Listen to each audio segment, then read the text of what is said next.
सवाल पूरा बिहार कर रहा है कि जन स्वराज पार्टी क्या गुल खिलाएगी, पार्टी टाएं टाएं फिर से कर जाए, हो सकता है कोई बहुत बड़ा धमाका हो जाए। मतलब इनके प्रत्याशी जीतेंगे, जन स्वराज पार्टी के विधायक बन जाएंगे, इसकी संभावना तो मुझे ज्यादा नहीं लग रही। मतलब एक वहाँ चेहरा है सुरेंद्र यादव के विकल्प के रूप में। ये का रेड हुआ है, 4.5 करोड़ रुपए पकड़े गए, हथियार वगैरह पकड़े गए।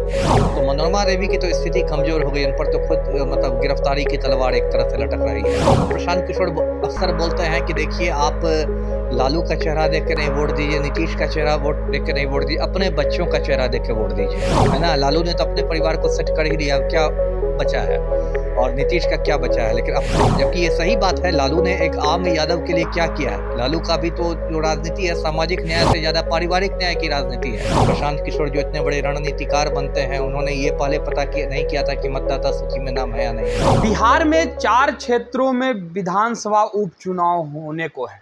13 नवंबर को मतदान होंगे, 23 नवंबर को परिणाम घोषित होंगे। लेकिन मुकाबला इस बार त्रिकोणीय माना जा रहा है, क्योंकि अगर बात की जाए तो एक तरफ जहां जेडीयू, बीजेपी और हम का गठबंधन है, तो वहीं दूसरी तरफ पूरी महागठबंधन है। लेकिन तीसरी जो पार्टी है जो चारों विधानसभा में अपना कैंडिडेट उतारी है, वो है जन सुराज। नई नवेली पार्टी है। 2 अक्टूबर का पार्टी का गठन हुआ और चारों विधानसभा उपचुनाव में कैंडिडेट उतार दिए हैं। मुकाबला काफी कड़ा देखने को मिल रहा है। इसी मुद्दे पे बात करेंगे। हमारे साथ मौजूद हैं पूर्व आईपीएस अधिकारी अमिताभ दास सर। सवाल पूरा बिहार कर रहा है कि जन स्वराज पार्टी क्या गुल खिलाएगी।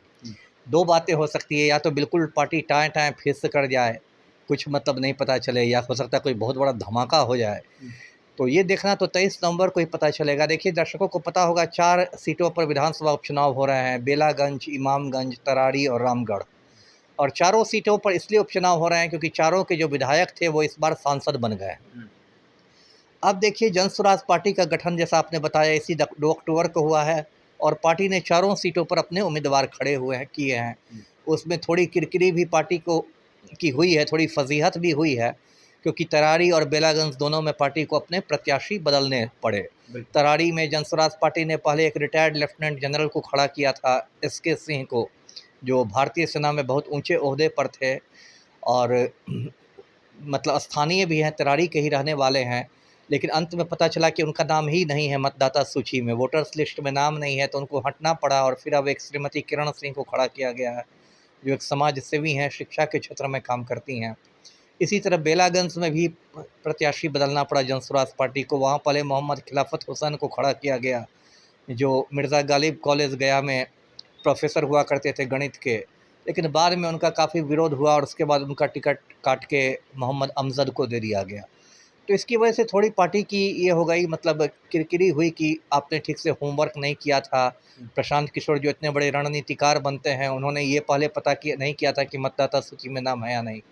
खैर ठीक है, ऐसा नई पार्टी है तो थोड़ा बहुत ऐसा होता रहता है, ठोकरें होती रहती हैं।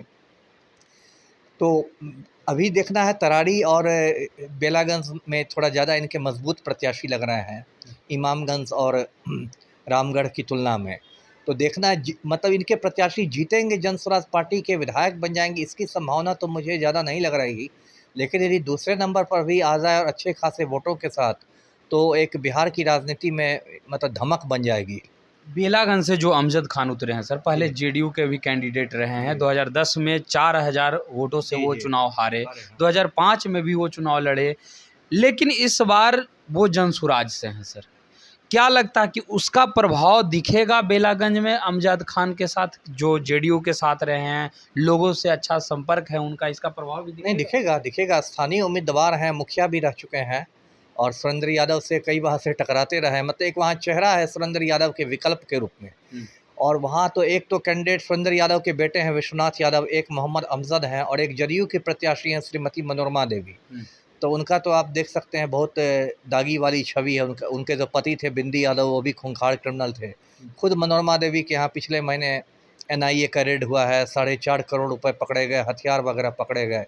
तो मनोरमा देवी की तो स्थिति कमज़ोर हो गई, उन पर तो खुद मतलब गिरफ्तारी की तलवार एक तरह से लटक रही है। तो मोहम्मद अमजद को तो हो सकता है इसका लाभ मिले, एक थोड़ा सहानुभूति का भी लाभ मिल सकता है कि 2-3 बार से लगातार लड़ के थोड़े थोड़े वोटों से हार रहे हैं। तो जनता को हो सकता लगे कि इस बार उनको जिता देना है। हर सभा में प्रशांत किशोर जा रहे हैं तो कह रहे हैं कि चाहे वो जगदानंद बाबू हों, लालू जी हों, जात की राजनीति नहीं कर रहे हैं, अपनी परिवार की राजनीति कर रहे हैं, सभाओं में जा रहे हैं। क्या लगता है जिस प्रकार से वो आत्मचिंतन करने पर मजबूर कर दे रहे हैं लोगों को, वो वोट में तब्दील हो पाएगा? क्योंकि बात की जाए तो लोग कहते हैं कि खूंटा जहां गड़ल है वहीं गड़ल रहेगा, इस तरीके का बयान भी फील्ड में मिलता है सुनने को। तो क्या लगता है कि इस तरीके का बयान से भी कुछ प्रभाव पड़ेगा या नहीं पड़ेगा? अब पढ़ना तो चाहिए, क्योंकि ये तो प्रशांत किशोर अक्सर बोलते हैं कि देखिए आप लालू का चेहरा देख के नहीं वोट दीजिए, नीतीश का चेहरा वोट देख के नहीं वोट दीजिए, अपने बच्चों का चेहरा देख के वोट दीजिए कि मतलब हम जो वोट देंगे उससे मेरे बच्चे का भविष्य क्या होगा। और कुछ हद तक ये बात सही भी है ना। लालू ने तो अपने परिवार को सेट कर ही लिया, अब क्या बचा है, और नीतीश का क्या बचा है। लेकिन अब जो गरीब आदमी, आम आदमी है, उसको देखना है अपने। तो देखिए अभी क्या होता है, ये बात आपने सही कही कि जनता में भी कहीं ना कहीं इतनी ज़्यादा ये सब भावनाएं भर दी गई हैं, जातीय भावना, सांप्रदायिक भावना, कि बार बार ठोकर खाने के बाद भी जनता मतलब उसी को वोट देती है। जबकि ये सही बात है, लालू ने एक आम यादव के लिए क्या किया है। लालू का भी तो जो राजनीति है सामाजिक न्याय से ज़्यादा पारिवारिक न्याय की राजनीति है ना। कभी लालू यादव रहेंगे, कभी अपनी पत्नी राबड़ी देवी रहेगी, कभी बेटा तेजस्वी रहेगा, कभी बेटा तेज प्रताप रहेगा, कभी बेटी मीसा भारती रहेगी, कभी बेटी रोहिणी आचार्य रहेगी। तो सामाजिक न्याय की जगह तो पारिवारिक न्याय आ गया है ना। बात तो प्रशांत किशोर की सही है ही, लेकिन होता क्या है कि जनता पर भी बहुत ज़्यादा असर पड़ता नहीं है। जनता एक कान से भाषण सुन के दूसरे कान से निकाल देती है और फिर उसी ढर्रे पर वोट देती है। बिहार की दुर्दशा की एक वजह ये भी है कि जनता सही बातों को नहीं सुनती है, गलत बातों को ज़्यादा आसानी से सुनती है। जी, क्या लगता है सर, इस बार कुछ बड़ा बदलाव होगा भी, या पार्टियों को ही ज़्यादा तवज्जो दी जाएगी, जैसे जेडीयू, आरजेडी, महागठबंधन, यही सब पार्टी को? नहीं, पार्टियों को तो तवज्जो है ही। कहीं भी तो इन चारों सीटों में कहीं भी तो कोई निर्दलीय प्रत्याशी नहीं मजबूत स्थिति में है। जो भी प्रत्याशी मजबूत स्थिति में है, नंबर 1, नंबर 2, नंबर 3, सब तो किसी न किसी पार्टी से ही जुड़ा हुआ है। ऐसा तो नहीं कि कहीं निर्दलीय प्रत्याशी है। और ऐसे भी देखिए, ये जो चुनाव है ये तो उपचुनाव है, जहाँ जो यदि जीत भी जाएगा उसको क्या, उसको 12 महीने बाद फिर मतदाताओं के बीच आना है ना। 12 महीने बाद बिहार में आम चुनाव होंगे। तो मान लीजिए इन चारों से जो जीत भी जाएगा उसका कार्यकाल सिर्फ इस बार 12 महीने रहने वाला है। 12 महीने बाद फिर आपको यदि मान लीजिए मोहम्मद अमजद जीत भी गए बेलागंज से, तो 12 महीने बाद फिर उनको आना पड़ेगा अपना लाइसेंस को फिर से रिन्यू कराने के लिए। तो देखिए क्या होता है, 23 तारीख को पता चलेगा। राजनीति में बहुत भविष्यवाणी करना थोड़ा जोखिम भरा काम रहता है। जनता बहुत चौंकाने वाले नतीजे देती है। जी, तो ये थे हमारे साथ पूर्व आईपीएस अधिकारी अमिताभ दास सर, जिन्होंने तमाम बातें कही। फिलहाल इस खबर में इतना ही। धन्यवाद।